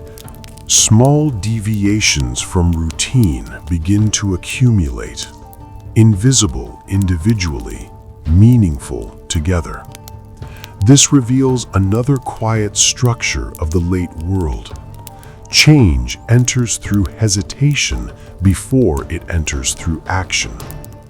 The people of Middle-earth do not know they are hesitating at something important. They feel only that familiar rhythms are subtly misaligned. Conversations pause longer than expected. Meetings feel unfinished. Paths feel slightly less predictable. These sensations are not fear, they are attention. Those who have lived long enough to recognize this state do not name it aloud. They understand that naming compresses meaning. Instead, they adjust gently. They remain present. They watch intersections rather than horizons. The elves feel this state as a deep stillness. It is not peace, it is readiness without anticipation. They sense that their role is nearly complete, yet not concluded. There is one final alignment they must witness, not direct. They prepare to step fully into memory, but they wait until memory is no longer required to guide the world forward. The wizards feel it as tension held deliberately. They have walked many roads, they have spoken many warnings. Now they restrain themselves more than ever. They know that the smallest interference at this stage could distort outcomes irreversibly. Here, the governing principle becomes clear. The closer history comes to decision, the less guidance it tolerates. Guidance must now emerge from within the world itself, or it will not endure. Even Sauron senses this narrowing, though he misinterprets it. He feels resistance increasing not through opposition, but through unpredictability. His calculations hold, yet outcomes slip sideways. Plans encounter friction where none was expected. The world no longer responds linearly to pressure. This frustrates him deeply. For Sauron thrives on systems that behave consistently. A world shaped by habit and modesty is difficult to dominate because it refuses to concentrate significance. There is no single place to strike that guarantees collapse. Thus, power and counterpower circle one another without collision. The world waits. What is remarkable is not that Middle-earth stands on the brink of another great struggle. It is that it does so without mythologizing the moment. No one speaks of destiny openly. No one frames the present as unique. Life continues. And that continuation is precisely what makes the coming choice meaningful. In a world constantly aware of its importance, choice becomes performance. In a world unaware, choice remains sincere. This is why the future of Middle-earth will not be decided by those who expect to matter. It will be decided by those who believe they are acting within ordinary limits, responding to immediate needs rather than cosmic significance. The ancient ages trained the world to recognize power. The long decline trained it to mistrust power. Now the quiet present trains it to ignore power when it offers itself too easily. This is the final preparation, not of armies, not of alliances, but of perception. The world has learned how to look away from what demands attention and to notice what does not. At the threshold, nothing seems important, and that is exactly why everything is. When chance becomes direction. Crossing the threshold does not feel like crossing at all. There is no line in the ground, no shift in the sky, no sense of departure. The world continues exactly as it did the day before, and yet something has changed beneath the surface. Chance has begun to lean. In earlier days, events unfolded without preference. A meeting was only a meeting. A delay was only inconvenience. Now, these same moments begin to align, not dramatically, but persistently. Paths that once diverged begin to run closer together. Decisions made for simple reasons start to carry consequences that extend further than expected. This is how direction forms in Middle-earth. Not through command, not through revelation, but through accumulation. The world has reached a state where randomness no longer disperses evenly. Certain outcomes recur. Certain encounters repeat themselves. The same names surface in unrelated places. The same objects appear in different contexts, always nearby, always slightly out of place. This is not fate imposing itself. It is the world responding to readiness. Here lies one of the most subtle systems governing Middle-earth at this stage. Possibility condenses when resistance to domination becomes widespread.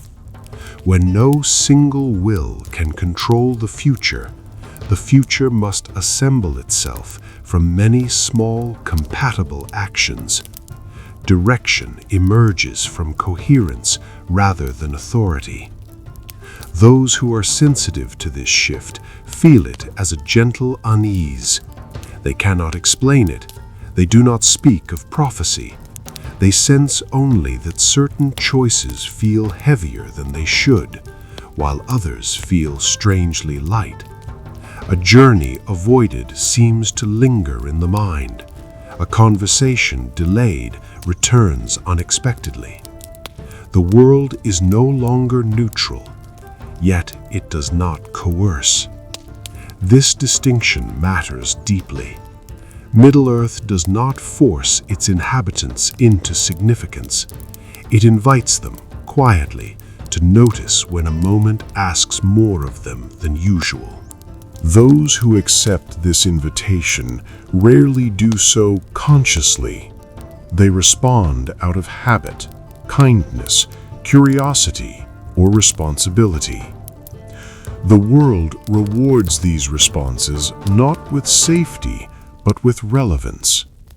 This is how ordinary lives begin to intersect with the long arc of history. Meanwhile, the remnants of ancient power continue their withdrawal.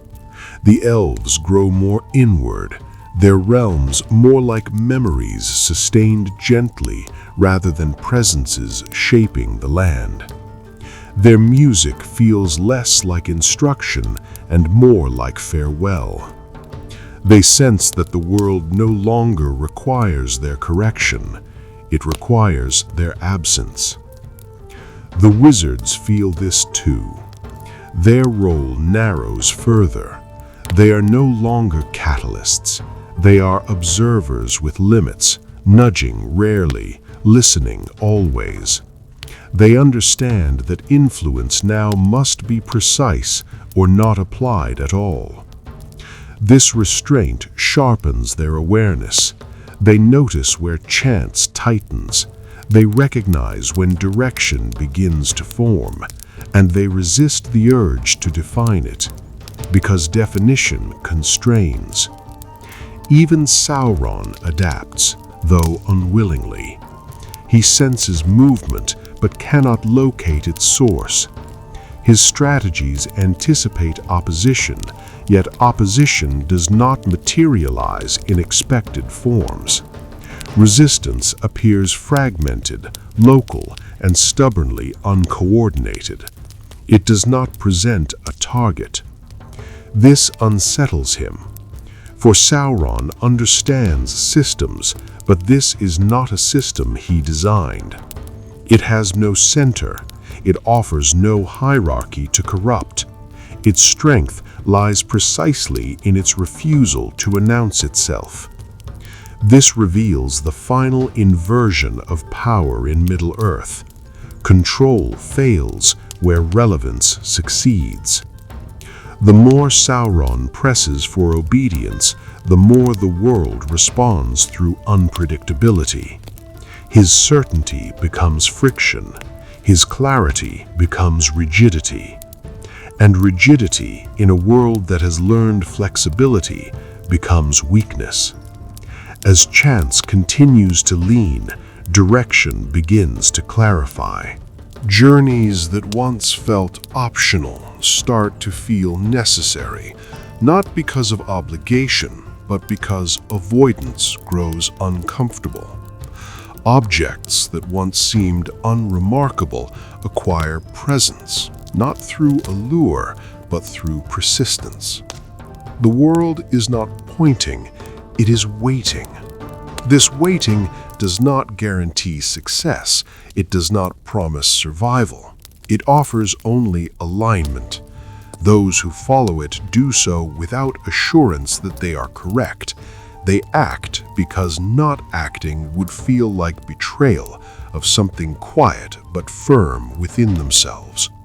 This is the final form of guidance Middle-earth allows. Not command, not prophecy, but conscience sharpened by history. Middle-earth before the rings was a world of creation and correction. Middle-earth after them became a world of endurance and restraint. Now, on the brink of its final test, it becomes a world of selection. Not selection of the strongest, not of the wisest, but of the willing. Willing to carry without understanding, willing to let go without guarantee, willing to choose the harder path because it preserves the freedom to choose again. The world has done all it can to prepare itself. What comes next will not be decided by what Middle-earth is. It will be decided by what its people are willing to become. Trust without certainty. As direction continues to take shape, Middle-earth enters a state that is both fragile and resilient. The world no longer waits for answers, it waits for commitment. Not commitment to victory, nor even to survival, but to the act of choosing despite uncertainty. This is a difficult posture for any world to hold, especially one shaped by history. Ages of correction, preservation, and loss. Yet Middle-earth has been trained by its own history to endure precisely this kind of tension. What emerges now is not resolve, but trust. Trust that small actions matter even when outcomes remain invisible. Trust that restraint can be stronger than assertion. Trust that the future does not need to be fully understood to be responsibly shaped. This trust is not evenly distributed. Some resist it, seeking clarity, hierarchy, or authority. Others accept it instinctively, not because they are wiser, but because their lives have always been structured around cooperation rather than control. This difference begins to matter. Communities grounded in shared labor adapt more easily to uncertainty. They are accustomed to acting without full knowledge, relying on mutual awareness rather than prediction. Where life is lived close to necessity, abstraction loses its grip. This reveals another governing pattern of the late Third Age. The closer a life is to sustenance, the less it is seduced by domination. Those who live by schedules imposed from above crave stability. Those who live by rhythms shared among themselves already possess it. As trust replaces certainty, influence becomes quieter still. Guidance appears not as instruction, but as example. Courage looks less like defiance and more like consistency. Sacrifice becomes mundane rather than dramatic. This is why the approaching moment does not gather crowds. History at this stage requires privacy. Those who will matter most are not those who declare intent, but those who continue acting when no one is watching. The world no longer needs symbols, it needs reliability. The ancient powers recognize this fully now. The elves prepare for departure not as an escape, but as a completion. Their presence has reached the point where it risks delaying what must occur naturally. They understand that memory must no longer anchor the world so tightly that it cannot move forward. Their leaving is an act of trust. The wizards, too, accept limits more deeply than ever.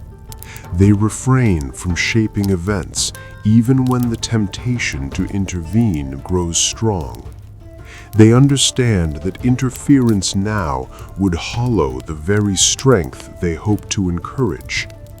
Here, restraint becomes an ethical act rather than a strategic one. Even the shadows sense this shift. Sauron continues to exert pressure, yet the world absorbs it differently now.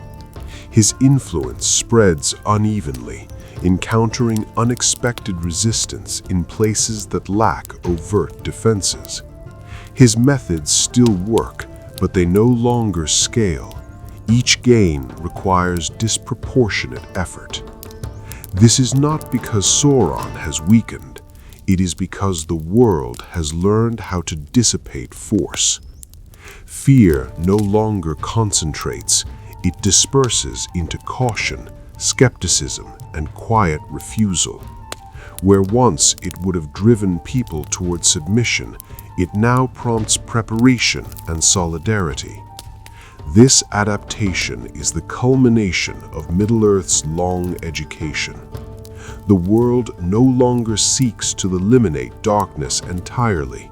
It seeks to contain it, to limit its reach, to prevent it from defining everything else. This is a more sustainable posture, even if it appears less heroic. As trust without certainty becomes the dominant mode of being, the future loosens from its ancient patterns. No prophecy dictates exact outcomes anymore. No lineage guarantees authority. No artifact ensures victory. Only choice remains. And choice, in a world that has learned to mistrust power, becomes the most demanding burden of all. Middle-earth now stands fully prepared to let its future be shaped by those who will never be remembered as architects, those whose names may survive only in fragments, those who will act not because they are destined to, but because not acting would feel like abandonment. This is the final readiness. Not the readiness of armies, not the readiness of plans, but the readiness of character. The long story that began with music and light has narrowed to this simple question: will the world choose control once more, or will it choose care? The answer has not yet been given, but the world has positioned itself to hear it clearly. The release of guardianship. There comes a moment late in every long history when protection itself becomes a burden. Middle-earth has reached that moment now. For ages, the world survived because something stood between it and ruin. The Valar once intervened, the elves preserved, the wise guided. Each layer of guardianship was necessary in its time, yet each carried a cost. Protection delays consequence, and delayed consequence delays learning. Now, the world has learned enough. This is why the ancient guardians loosened their hold, not out of defeat, but out of responsibility. They recognized that continued protection would no longer strengthen Middle-earth. It would weaken it by denying it ownership of its future. This is the final system that defines the world before the familiar story begins. Guardianship must end before maturity can begin. The elves understand this with a clarity that brings both peace and sorrow. Their realms are still beautiful, still sustained by the rings, yet they feel increasingly like sanctuaries removed from the world's natural rhythm. They preserve not life, but memory of life. Memory has its place, but it cannot lead. And so the elves begin to turn fully westward in spirit, even before their ships depart. Their presence in Middle-earth becomes lighter, less directive, more ceremonial. They offer refuge, counsel, and healing, but they no longer anchor outcomes. Their greatest gift now is absence without abandonment. The wizards feel this release differently. They have walked among the peoples of Middle-earth long enough to see the results of both action and restraint. They understand now that their success will not be measured by victory, but by irrelevance. If the world can act without them, then their task is complete. This realization is difficult. To know when to act is a skill. To know when not to act is wisdom. The wise accept that they may be misunderstood, even blamed for their restraint. They accept that history may remember them as hesitant rather than discerning. They choose this risk willingly because intervention now would steal meaning from what must be freely chosen. Even the land reflects this release. Old enchantments weaken gently rather than collapsing. Hidden places remain hidden not through magic alone, but through neglect. Roads fade where they are no longer needed. Towers fall not to attack, but to time. Middle-earth is shedding scaffolding. What remains is not emptiness, but exposure. Exposure to error, exposure to loss, exposure to responsibility. This exposure is frightening, yet it is also liberating. Without guardians to absorb consequences, every action regains weight. Decisions matter again, not because they are judged, but because they are final. This is the world Sauron does not understand. He believes that removal of guardians creates vulnerability, and in a way it does, but it also removes the expectation of rescue. Those who know no one will save them behave differently. They cooperate more readily. They take fewer reckless risks. They measure power carefully. The absence of guardians has made the world serious. Not grim, not hopeless. Serious. This seriousness is not spoken aloud. It is felt in how promises are given sparingly, in how leadership is accepted reluctantly, in how power is distrusted instinctively. Middle-earth no longer seeks saviors, it seeks participants. This shift is subtle enough that many do not notice it happening. They feel only that the world seems less forgiving of excess, less tolerant of domination, more responsive to quiet integrity. This responsiveness is the final safeguard the world has developed. Where once evil could grow by overwhelming resistance, now it must navigate a terrain dense with small obligations and mutual awareness. Where once corruption could spread by spectacle, now it must survive scrutiny from ordinary lives unwilling to surrender autonomy. This is not invincibility, it is sustainability. The long ages have distilled Middle-earth into something simpler, yet stronger in the ways that matter. The ancient world has released its grip, trusting that what remains can carry forward without constant oversight. This trust is not naive, it is earned. The story that follows will test this trust severely. It will demand sacrifice without promise of recognition. It will require endurance without certainty of reward. It will ask ordinary lives to shoulder extraordinary consequence.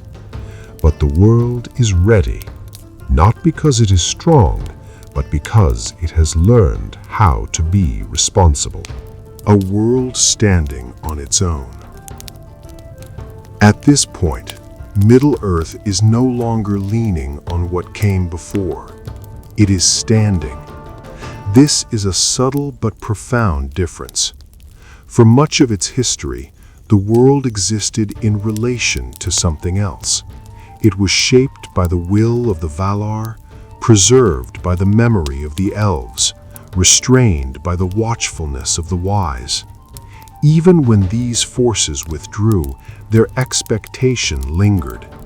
People still acted as though someone, somewhere might intervene if matters grew too dire. That expectation has faded now. Not dramatically, not consciously, but completely. Middle-earth has reached a stage where consequences are no longer buffered. What is broken will not be quietly mended by unseen hands. What is lost will not return simply because it should. The world has accepted this reality not as cruelty, but as clarity. This acceptance reshakes everything. Leadership becomes cautious rather than ambitious. Those who rise to authority do so because no one else will, not because they desire prominence. Power is treated as a burden to be managed, not a prize to be claimed. Even victory is viewed suspiciously because it often carries hidden costs. This is the final political maturation of the world. Authority exists to limit damage, not to pursue greatness. In earlier ages, rulers sought to expand, to unify, to leave marks that would endure. Now, endurance itself is questioned. What matters is not how long something lasts, but how little harm it does while it exists. This perspective would have seemed weak or defeatist in the first age. Here, it is practical. Among ordinary people, this shift expresses itself in quieter ways. Commitments are local, promises are specific. Help is offered without expectation that it will change the world. People act because something needs doing, not because it aligns with a larger narrative. This is the end of mythic thinking, not the loss of meaning, but the loss of the belief that meaning must be large to matter. The land mirrors this transformation. Middle-earth feels more contained now. Distances seem longer, not because the land has grown, but because fewer people travel with grand purpose. Journeys are undertaken for necessity rather than destiny. Roads are used unevenly, some worn smooth by habit, others slowly reclaimed by grass. This unevenness is not neglect, it is selectivity. The world invests energy only where it must. This reveals another quiet system governing the present age. Attention has become the rarest resource. Where attention goes, power follows, and attention is now fiercely guarded. It is not given to spectacle easily. Loud claims are met with skepticism. Dramatic gestures feel untrustworthy. What draws sustained attention now is consistency. Those who continue to show up, those who repair rather than replace, those who listen more than they speak. Even memory follows this pattern. Stories are still told, but they are shorter, less detailed. They focus on moments rather than epics. Names are remembered, but not always lineages. The past is referenced for context, not authority. This does not mean the world has forgotten its history.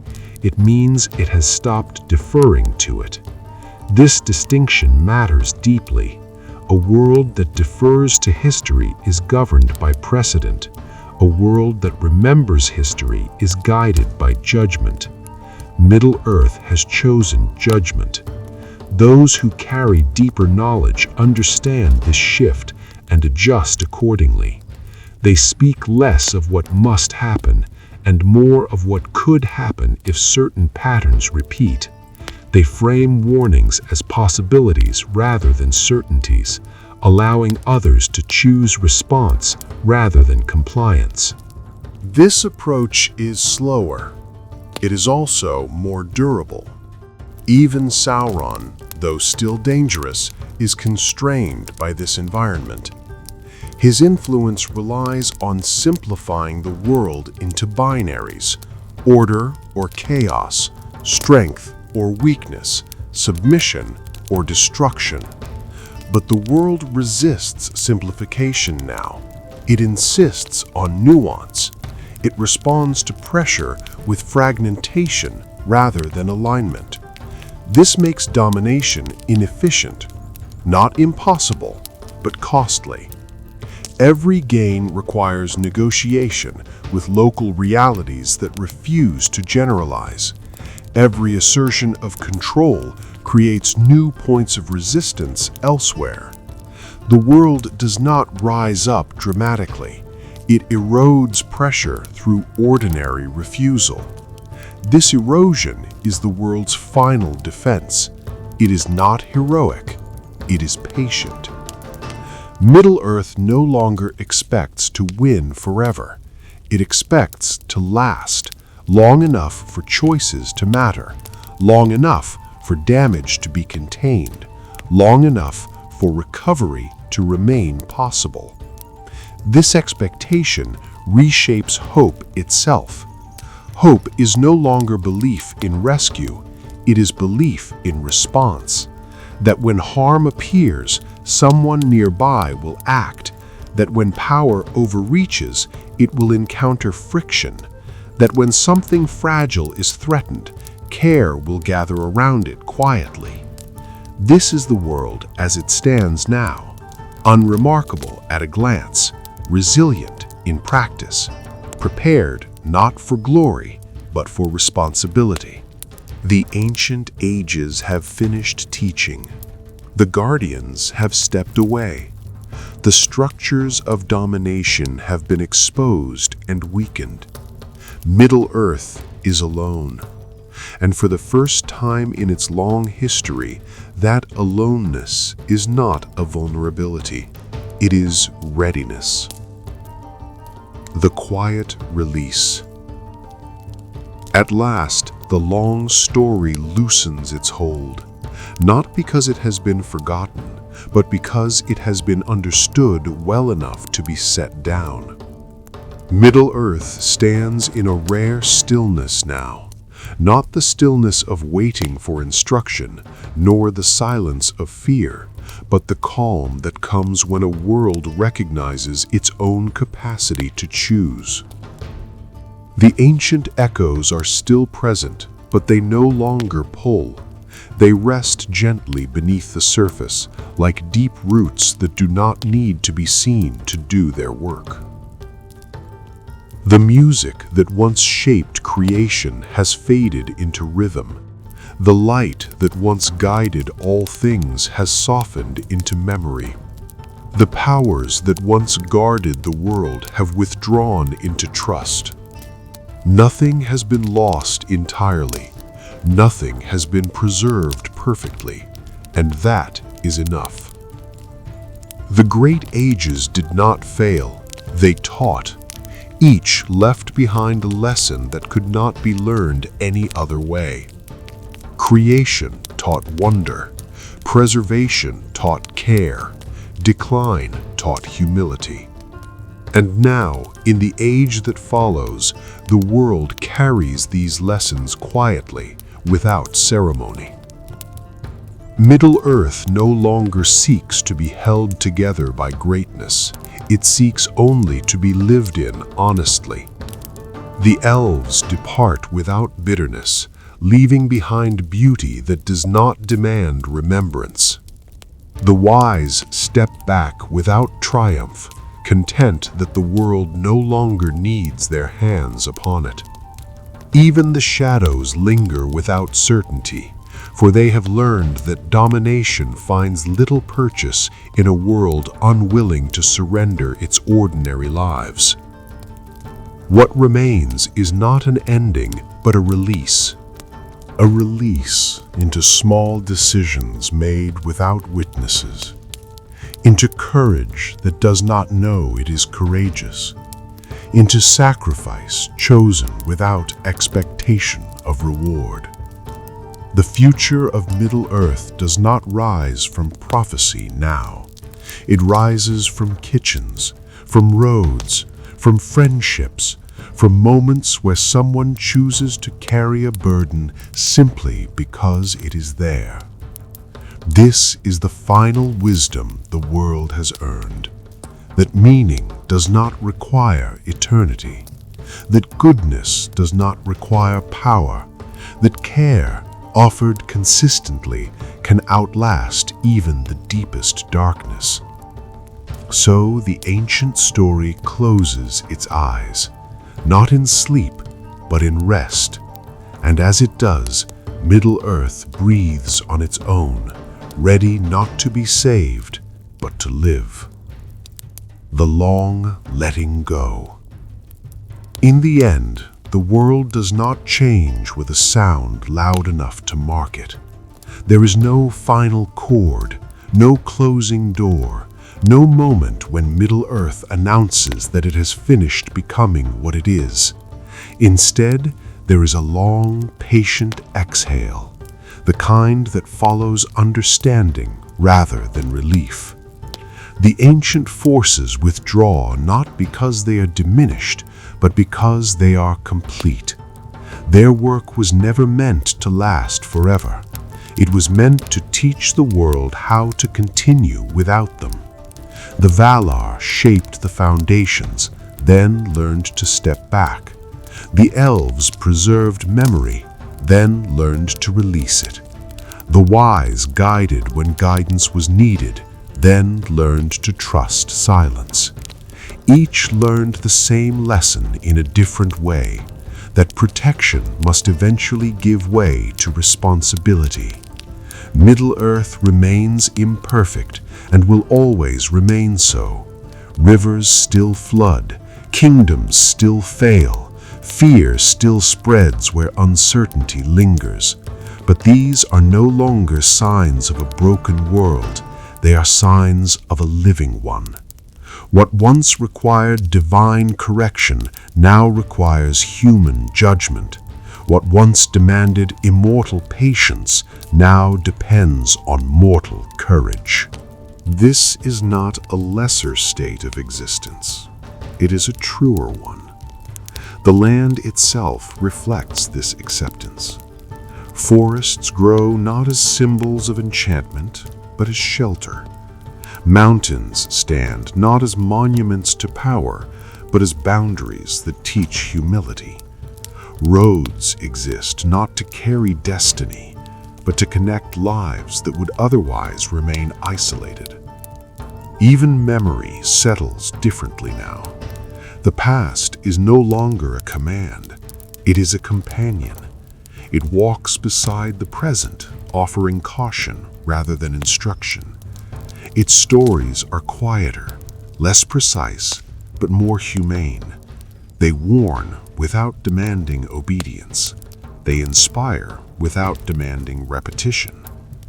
This is how the world finally makes peace with time. The rings, once conceived to preserve what was loved, revealed the danger of refusing change. Their failure taught Middle-earth what preservation must never become. Power that seeks to hold the world still will always break it. Care that allows the world to move can sustain it. That lesson remains, even when the rings themselves fade into story. The elves depart without grief overwhelming them, because grief has already done its work. They leave behind spaces where beauty lingers without ownership, places where memory rests lightly enough to be entered and left freely. Their passing is not abandonment, it is confidence. The wise accept obscurity as success. They do not wait for acknowledgement, because acknowledgement would mean they stayed too long. Their restraint becomes their final gift. And the shadows, though never erased, find themselves diminished by a world that no longer expects salvation through domination.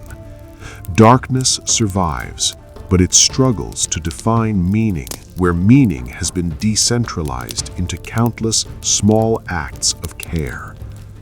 This is the great reversal of Middle-earth's long history. The world once revolved around singular powers. Now it revolves around shared responsibility. No throne holds the fate of all.